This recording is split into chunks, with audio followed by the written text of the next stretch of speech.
Hello and welcome to Transverse. My name is Bryson and I'm your Thursday host. I apologize for this video being a bit late. I've been really busy the last couple of days and haven't got a chance to make it.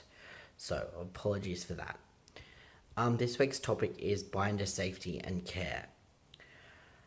So first off, I want to say this might be a bit triggering for some people. So I'll put some warnings in the comments. In the description down below. So yeah, just want to give you a heads up with that. And I also want to say that, just because you are a transmasculine person doesn't mean you have to bind. You might have a smaller chest or you might feel comfortable with your chest as it is.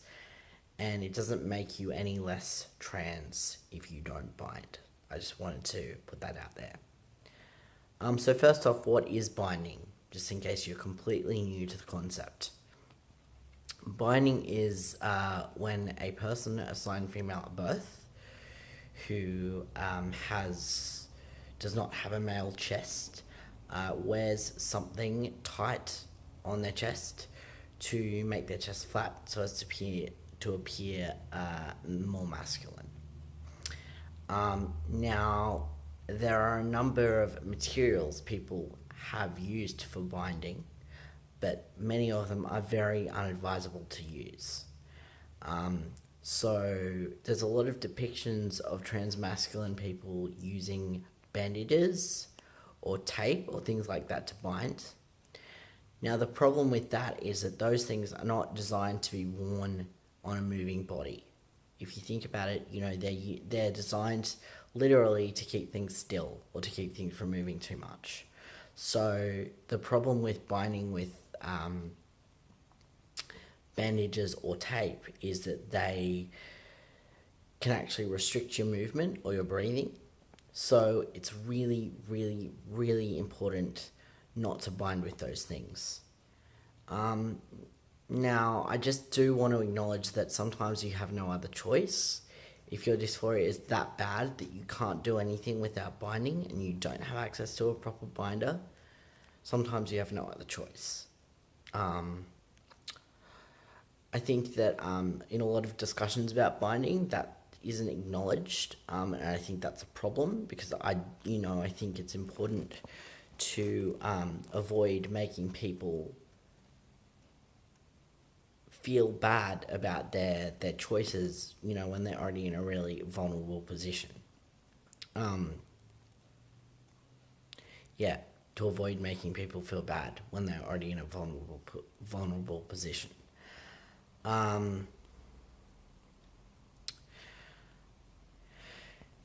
So, tips. In general, buy a binder. Buy a binder. It's specifically designed to be worn as a binder. So, it's designed to be able to be moved in. It's very tight. So you wear it on your chest and it makes your chest flat.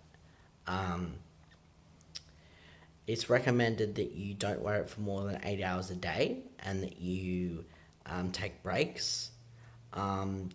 The number one tip, I think, is listen to your body.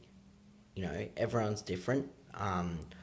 When I was binding, I've had top surgery now, so I don't have to bind. But when I was binding, I had very few problems, and I was able to bind a lot. But I know other people who either couldn't bind as much as I did or not at all because of the way their bodies responded to it. So it's really important to listen to your body, and when you're starting to hurt or have trouble breathing or things like that, it's really important to give yourself a break. You are compressing your rib cage and all the organs around there for long periods of time. So taking breaks is absolutely essential. One of the few times I had problems with binding was when I was on a car trip on the way to a friend's birthday party, and I started getting a lot of pain, and I really didn't want to take my binder off at all, but I had to because I needed to give myself a rest, and I did. and then I was able to put it back on when it came time for the party, and things were fine. There are things you can do that don't involve binding that can still, conceal your chest.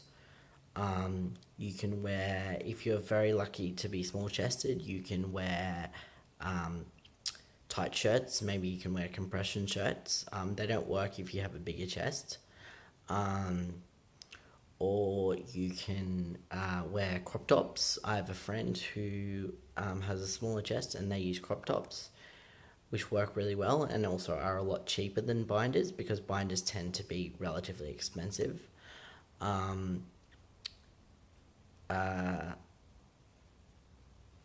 You can also wear baggy clothing. Layering really helps.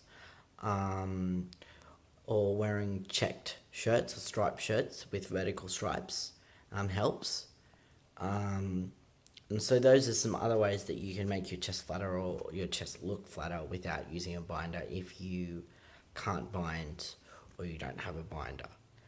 And they're safe too, because they don't restrict a crop top, as with a binder, is actually designed to be worn by a moving body. So they don't have the same problems as bandages or tape. And as for shirts, well, obviously they're also designed to be worn by moving humans. So yeah. But like I said, number one tip is listen to your body. Give yourself breaks. Don't sleep in your binder. Because when you're breathing, when you're sleeping, you breathe more deeply, and it's really important to be able to do that. And also, if you're sleeping in your binder, that probably means you spent all day in your binder, and spending extended periods in your binder is not good for you. Yeah. Well, that's about all I have to say on the topic of binding safety and care. I hope that you've enjoyed this video, and that perhaps it's given you some insights that you wouldn't have otherwise had.